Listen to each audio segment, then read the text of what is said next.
एक minute side हो जरा।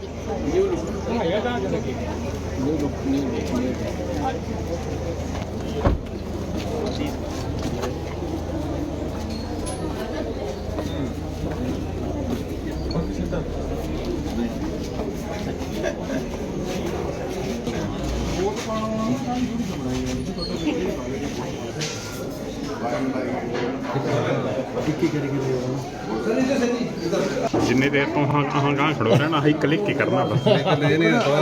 नौकरी में देता ना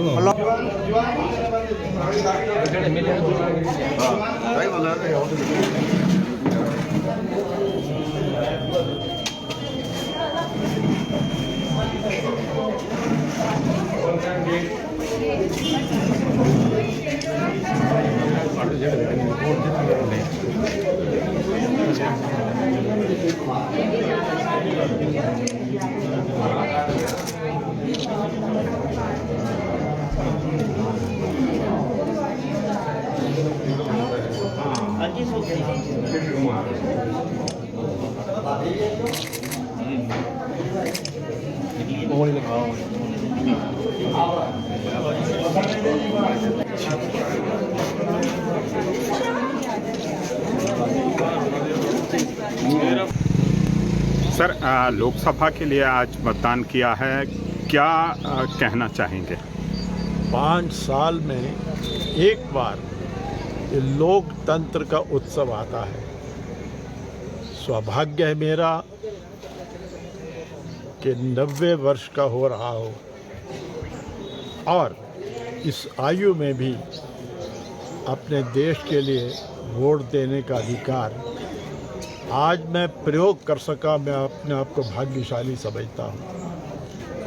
और दूसरा मुझे लाभ ये हुआ कि यहाँ पर इतने लोगों से मिलने का मौका मिला, क्योंकि अब स्वास्थ्य और आयु के कारण घर से अधिक बाहर नहीं निकल पाता, तो पालमपुर के बहुत से भाई बहनों को देखने का यहाँ मौका मिला। मेरा सौभाग्य है और मुझे ये विश्वास है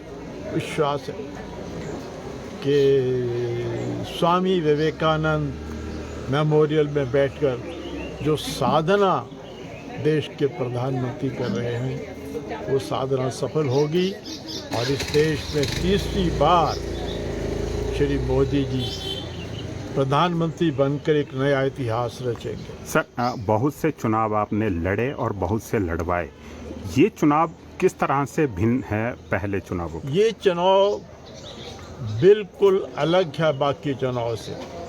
मेरा सौभाग्य है कि आज़ाद भारत का पहला चुनाव जब हुआ 1952 में, तो एक कार्यकर्ता के रूप में मैंने काम किया था और उसके बाद हर चुनाव या लड़ा है या लड़ाया है देखा है। ये चुनाव बिल्कुल अलग है।